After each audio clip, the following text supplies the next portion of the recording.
जो लोग बुद्धिमान हैं वह यह जानते हैं कि शब्द हथियार की तरह होते हैं जिनसे किसी को भी बचाया जा सकता है या किसी को भी मारा जा सकता है। अब आप सोच रहे होंगे कि शब्दों से किसी को कैसे मारा जा सकता है, तो जरा सोच कर देखिए, ज़्यादातर आत्महत्याओं के पीछे किसका कारण होता है। किसी के पति ने कुछ कहा तो किसी के पिता ने कुछ कहा और उन लोगों ने आत्महत्या कर ली। यह आत्महत्या किसके कारण हुई? वह पीड़ित के मन को इतना दुखी कर गए कि उसके वश में दुख सहना और ज़्यादा बर्दाश्त करना नामुमकिन हो गया और इसी वजह से उसने आत्महत्या कर ली। ऐसे ही आपके शब्द किसी को नया जीवन प्रदान कर सकते हैं। जब कोई आदमी उदास होता है या दुखी होता है तो आपके शब्द उसमें एक नया जोश, एक नया उत्साह भर सकते हैं और एक हारा हुआ आदमी अपने जीवन में एक नई शुरुआत कर सकता है, सिर्फ शब्दों के माध्यम से, हमारी वाणी के माध्यम से। तो अब तक आप यह समझ ही गए होंगे कि हमारे शब्द हमारे जीवन को किस तरह निर्धारित करते हैं, शब्दों में कितनी ताकत होती है और किसी से बात करते वक्त हमें कितनी सावधानी से अपने शब्द चुनने चाहिए। आज की जो बौद्ध कहानी मैं आपको सुनाने वाला हूँ, उसमें आपको सीधे तौर पर कुछ ऐसे तरीके पता चलेंगे, कुछ ऐसी परिस्थितियाँ पता चलेंगी जहाँ पर आपको हमेशा चुप रहना चाहिए। कुछ परिस्थितियों में अगर आप कुछ नहीं बोलेंगे तो वही आपके लिए सबसे ज़्यादा बेहतर होगा। लेकिन कहानी में आगे बढ़ने से पहले आप इस चैनल को सब्सक्राइब जरूर कर लें। तो चलिए कहानी को शुरू करते हैं। एक बार की बात है, एक युवा लड़का एक बार एक बौद्ध भिक्षु के पास पहुंचा। वह काफ़ी परेशान लग रहा था और उसने बौद्ध भिक्षु से जाकर पूछा कि हे महात्मा, मैं अपने आप से परेशान हूँ, अपने आप से दुखी हूँ। बाहरी रूप से मुझे कोई दुख नहीं है, मैं धन धान्य से संपन्न हूँ, मुझे कोई शारीरिक रोग भी नहीं है, लेकिन मैं खुद से परेशान रहता हूँ, अपने मन से परेशान रहता हूँ। अक्सर मेरी बातों को मेरा कोई भी दोस्त गंभीरता से नहीं लेता और ना ही मेरे परिवार के लोग भी मेरी किसी बात को गंभीरता से लेते हैं। मैं जो कुछ भी सलाह देता हूँ या तो उसे वे मजाक में उड़ा देते हैं या फिर उसे गंभीरता से लेते ही नहीं हैं। मेरी बातों को कोई गंभीरता से क्यों नहीं लेता? क्यों मेरी बातों पर कोई अमल नहीं करता? क्यों मेरी बातों में कोई रुचि नहीं दिखाता? क्या कारण है? कृपया मुझे बताने का कष्ट करें और मेरे मन के दुख दूर करें। यह सुनकर बौद्ध भिक्षु ने कहा कि आज सुबह मैं जब ध्यान करके वापस आ रहा था तो रास्ते में कुछ कौवे काँव काँव कर रहे थे और वहीं जब मैं चलता हुआ कुछ दूर आया तो मुझे एक मोर की मधुर आवाज़ सुनाई दी। यह सुनकर अचानक मेरे मन में एक ख्याल आया कि कौवे कितना काँव काँव करते हैं, कितना बोलते रहते हैं, लेकिन कोई भी प्राणी कौवे की आवाज़ को पसंद नहीं करता और मोर हमेशा सही परिस्थिति के हिसाब से बोलता है। जब भी बारिश होने वाली होती है और बादल घिर आते हैं और बारिश होने की आशंका होती है, ऐसे में मोर अपनी मधुर आवाज़ में गाता है जो सभी को प्रिय होता है, सभी को अच्छा लगता है। ऐसे ही अगर इंसान सही परिस्थिति के हिसाब से सही शब्द बोले, सही वाणी बोले, तो वही वाणी दूसरों के लिए संगीत हो जाती है, संगीत बन जाती है और दूसरे लोग तुमसे सम्मोहित हो जाते हैं और वहीं पर तुम्हें सब लोग गंभीरता से लेने लगते हैं। वहीं दूसरी तरफ अगर तुम यूं ही बेफिजूल ऐसे ही बोलते रहते हो, बिना किसी बात के बोलते चले जाते हो, तो फिर तुम्हें कोई गंभीरता से नहीं लेता।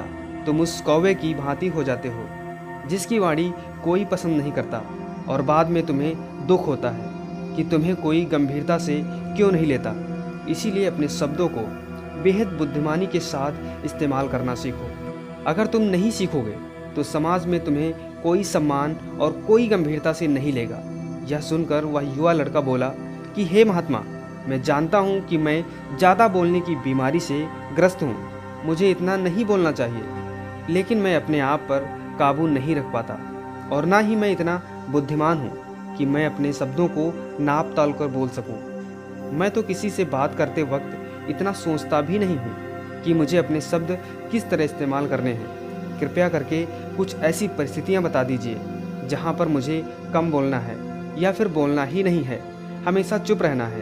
अगर आप मेरा ऐसे मार्गदर्शन कर सकते हैं तो मेरा जीवन आसान हो जाएगा और मुझे ज़्यादा दिमाग या अपनी बुद्धि लगाने की ज़रूरत नहीं पड़ेगी। यह सुनकर बौद्ध भिक्षु ने मुस्कुराते हुए कहा कि हे भंते, वैसे तो इंसान को हर परिस्थिति में सोच समझकर ही बोलना चाहिए, लेकिन अगर वह हमेशा होश में नहीं रह पाता या ध्यान में नहीं रह पाता, तो मैं तुम्हारे दैनिक जीवन की कुछ ऐसी परिस्थितियां बता रहा हूं जहां पर तुम्हें हमेशा चुप रहना है।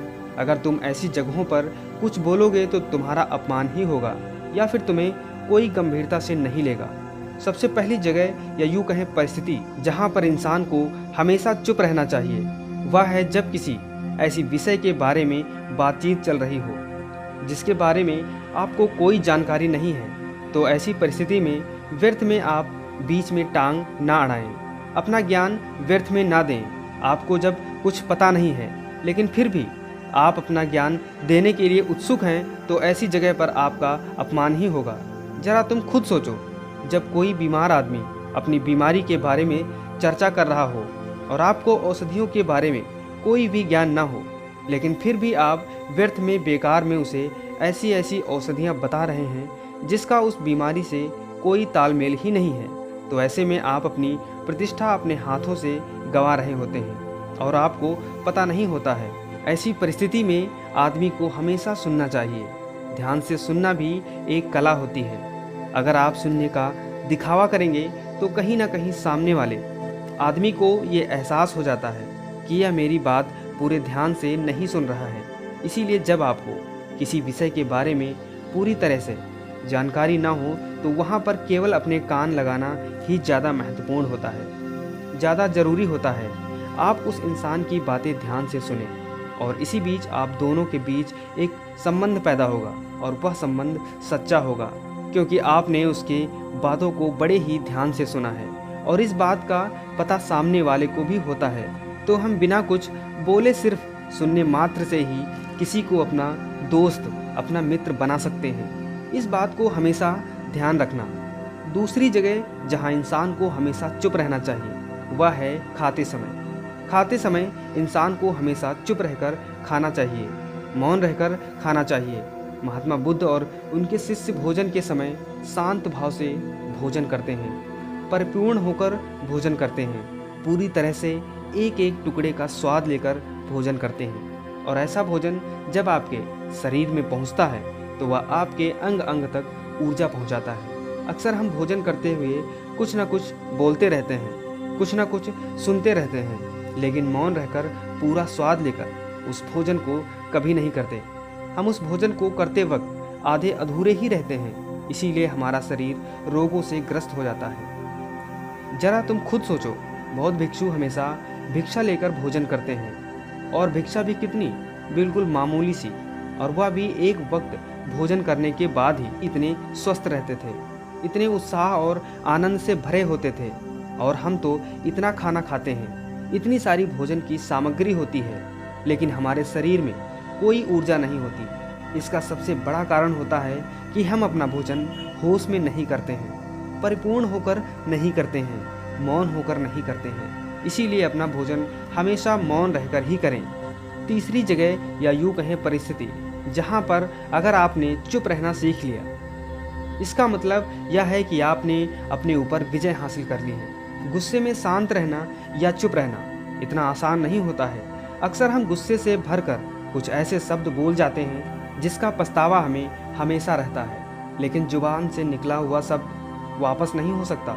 उस शब्द को भुलाया नहीं जा सकता, जिंदगी भर हमारे दामन से जुड़ चुका होता है। गुस्से में बोला गया आप शब्द हमारे चित्त को समय समय पर बेचैन करता रहता है, दुखी करता रहता है, लेकिन गुस्से के वक्त चुप रहना सीख लेना भी एक बड़ी कला होती है। गुस्से में आदमी का अपने ऊपर काबू कहाँ रहता है, अपनी इंद्रियों को बस में काबू कहाँ रख पाता है। इसीलिए इस कला को आप तभी सीख सकते हैं जब आप गुस्सा भी होश में रहकर कर पाएं। जब भी आपको गुस्सा आए, आपके दिमाग में सिर्फ एक ही बात आएगी, मुझे चुप रहना है, मुझे किसी से कुछ गाली गलौज नहीं करना, किसी को कोई अपशब्द नहीं बोलना।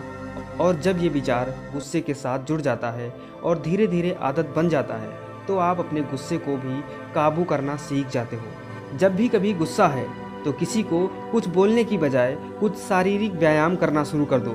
उछलना, भागना, दौड़ना और जाकर जिम करना। कुछ भी आप ऐसा व्यायाम कर सकते हैं जिसमें आपका शरीर थक जाए, और आप पाएंगे कि जब आपका शरीर थक जाता है तो आपका मन भी शांत हो जाता है। आपने उस गुस्से की ऊर्जा को सकारात्मक रूप दे दिया है, और यही बुद्धिमान व्यक्ति की पहचान होती है, जो दूसरों के तानों से भी अपना घर बना लेता है, अपनी कामयाबी के रास्ते निकाल लेता है। वही सच में बुद्धिमान आदमी है। जो जहर को भी दवा बनाकर इस्तेमाल करना सीख जाए, वही असली बुद्धिमान होता है। चौथी जगह जहां आप चुप रहोगे तो आपके लिए वही सबसे ज़्यादा बेहतर होगा, वही आपको सम्मान दिलाएगा। चौथी जगह है जब चार लोग आपस में बैठकर बातें कर रहे हों, कोई बैठक कर रहे हों, तो वहाँ पर जब चार लोग बात कर रहे होते हैं तो चारों लोग एक साथ तो बात कर नहीं सकते। एक बार में केवल एक ही व्यक्ति बोलेगा और बाकी के तीन उसको सुनेंगे, तभी वह बैठक कामयाब हो पाएगी, तभी वह चर्चा सही रूप में आगे बढ़ पाएगी। लेकिन अगर कोई आदमी ऐसा बैठा हुआ है जो बीच में ही दूसरे की बात काटकर अपनी बात को ऊपर रखना चाहता है, तो ऐसे में वह चर्चा या बैठक आपको कहीं नहीं पहुंचाएगी और चारों लोगों के बीच आप सबसे मूर्ख कहलाओगे। अगर आपको अपनी बात कहनी है तो सामने वाले को अपनी बात पूरी करने दो, उसके बाद अपने विचार रखो। यही एक भद्र पुरुष की पहचान होती है। और आखिरी जगह है, हमारे माता पिता हमें कुछ कह देते हैं, हमारे बुजुर्ग हमें किसी बात पर डांट देते हैं या थप्पड़ भी मार देते हैं, तो ऐसी जगहों पर आपका चुप रहना ही उनके प्रति सम्मान दिखाएगा, उनके प्रति आदर का भाव व्यक्त होगा। अगर आप उनके सामने उनका विरोध कर देते हैं, उनका प्रतिरोध कर देते हैं, तो गुस्सा तो थोड़ी देर बाद शांत हो जाएगा, लेकिन वह कही हुई बात, वह विरोध किया हुआ शब्द या फिर कुछ भी उल्टा सीधा हमेशा आपके मन को सताएगा। और आपके माता पिता को हमेशा यही लगेगा कि आज यह हमारी इज्जत नहीं करता, आज यह हमारी बात नहीं मानता, क्योंकि यह कमाने लग गया है, ये बड़ा आदमी बन गया है। ऐसी ऐसी बातें उठेंगी और ऐसे ऐसे तंज कसे जाएंगे। इसीलिए ऐसी जगह पर आप मौन रहिए, चुप रहिए, कुछ मत बोलिए। अपने गुस्से को अपने ही अंदर पी लीजिए, थोड़ा दौड़ लीजिए, भाग लीजिए, थोड़ा व्यायाम कर लीजिए, आपका मन अपने आप शांत हो जाएगा। आखिर में बौद्ध भिक्षु ने अपनी बात समाप्त करते हुए कहा, अपनी भावनाओं को कम शब्दों में उतारना सीखो। शब्द हथियार की तरह होते हैं। बोलो तो होश में बोलो, ध्यान में बोलो। जीवन शैली ऐसी बना लो कि आप जब भी बोलो पूरे होश में रहकर बोलो, पूरे आनंद के साथ बोलो, पूरे प्रेम के साथ बोलो। ऐसी वाणी बोलो जो दूसरे के दिल को ठंडक पहुंचाती हो, दूसरे के मन को शांत कर देती हो। और वह तभी संभव है जब आप प्रतिपल होश में रहकर बोलेंगे। उसके बाद वह युवा लड़का बौद्ध भिक्षु के सामने नतमस्तक हो गया और उनको प्रणाम करते हुए घर वापस लौट गया। तो दोस्तों, कैसी लगी यह कहानी हमें कमेंट बॉक्स में ज़रूर बताइएगा। अगर अच्छी लगी हो तो हमारे इस चैनल को सब्सक्राइब करना बिल्कुल न भूलें। मिलते हैं एक अगली वीडियो में ऐसी ही कहानी के साथ। तब तक के लिए धन्यवाद।